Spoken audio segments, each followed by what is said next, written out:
What's up, guys? Today I talk about the importance of getting out of your mind and into your body. But what exactly does that mean, and how exactly does that help you?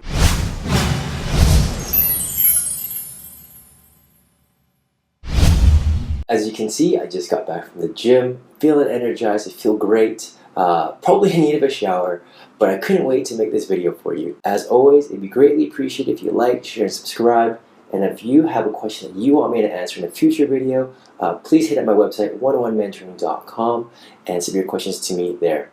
Alright, on with it. We've heard it time and time again, exercise is good for us in the sense that it lowers our blood pressure, lowers stress, also reduces our risk for cardiovascular disease, and the list goes on. But rest assured, it is not my intention today to lecture you about the benefits of exercise. So getting out of your mind and into your body really serves two purposes. Number one, it's about giving your mind a break by distracting it with the physical task at hand. Number two, you need to break up all that tension and stress that's currently stored in your body. But that comes from creating a mind-body awareness and connection. This is something I talk about in my book, The Unfair Advantage. I'll have a link in the description below, and you can get your hands on a free copy as well. With regards to the first point, we need to give our mind a break, and we need one badly because we've been in our mind for so long. For the majority of us, from childhood all the way to pretty much young adulthood, you have been in school all your life. You've got your kindergarten, elementary, high school,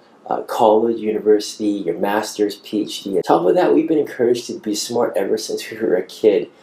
We've been measured by our grades, and through college and high school, we determine our own value by the grades we get in school. And as we ride through this technological age, we're encouraged to read, absorb information, watch videos. We're constantly analyzing things, text messages, what people say, didn't say about us. We're always wondering, we're always in our mind. And because we're in our mind all this time, we kind of neglect our body. If you think about it, every time we're processing information up here, we kind of ignore what's going down here. It's like the mind, in a sense, has a way of shutting off the body. Now, regarding the second point, we have to create a mind-body connection and awareness, so that we can become more sensitive. We know what it feels like to be stressed, agitated, restless, so that we are in tune with those feelings. And when you're in tune with it, then you can start accessing those areas and break up all that tension. You see, our mind has this uncanny ability to tune things out, and it has to. Otherwise, we'd be completely overwhelmed and bombarded and overstimulated by everything around us. So there's a mechanism for our mind to actually have to tune things out, but the problem is it might tune out too much. Our body sometimes just can't tell when we are agitated, restless, or tense. And when I say stress, I don't necessarily mean the stress from paying the bill,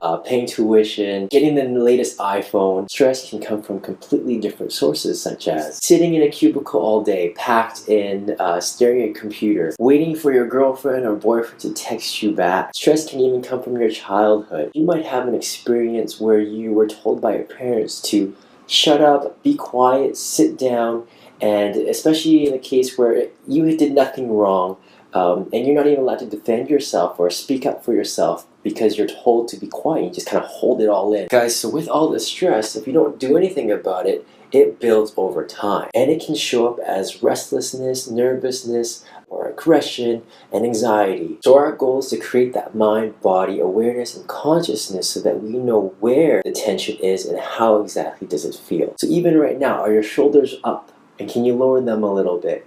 Is there any tension in your face, in your jaw, maybe your neck, or even in your eyebrow area, your eyes? Which is why it's so important to get out of your mind and into your body, and that means doing something physical. Now, I'm not saying you need to go sign up at a gym or join CrossFit if you don't want to. There's plenty of other activities you can do. There's dancing, cycling, yoga, jogging, even gardening. The idea here is to do something that you actually enjoy and that's also strenuous enough to distract your mind and make you focus only on the activity itself. So if you're able to think about things like grocery shopping, what you gotta do at work tomorrow, or what are you gonna wear for the weekend, the activity is not strenuous enough. Also, it should get you moving. It doesn't have to be intense, but it's gotta get your body moving in a way that's new to you. And accessing different ways of moving that creates that mind-body awareness. And I should also stress that it's important that you enjoy doing the physical activity. It's something that you look forward to and you want to get better at. All of that moving around will benefit you in the sense that it will help relieve that tension and stiffness. It will also break you out of those mobility comfort zones. Best of all, it gives your mind the rest it needs to recharge. And as a side note, there's one important benefit that goes beyond everything I've talked about so far, and that is it adds to your quality of life. Your life should be beyond grades or school, how much you can bench press, playing video games, finding that amazing new job. Life isn't about any one of those things, but a combination of all of those things. My point is that adding a physical activity into your repertoire will make you a cooler person. Wow, that Tommy is not only the best engineer we got,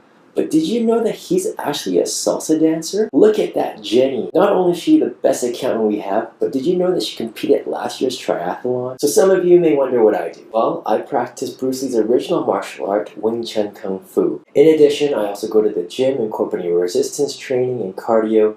And I've also dabbled in West Coast swing dance and salsa. It's these things that gives me a break away from work and from my to-do list. And because I'm sitting at a desk all day on phone calls or meetings, my body craves physical activity. So after my gym or my Kung Fu class, I come back home friggin' exhausted, but definitely relaxed. And from a mental standpoint, I'm recharged, alert, and ready to go. And as you transition from school to the workforce, the pressure and the demands of being in your mind lessens. You don't have an exam to study for. You don't have an essay to write. There's no need for you to be in a Starbucks staring at your laptop for 8 hours. Now is the best time to experiment with the various hobbies, activities, sports that might interest you. So again, my friends, get out of your mind and into your body. Guys, it's about being conscious and aware of your body. Tap into those areas of stress or tension, and of course giving your mind the break it deserves. Okay, I think it's time for me to hit the shower and tackle the day. If you have a question that you'd like me to answer, or if you want to work with me personally, go to my website, 101mentoring.com. And of course, if you enjoyed the video today, please hit the applicable like, share, and subscribe button. Thanks so much for watching, and I will see you next time.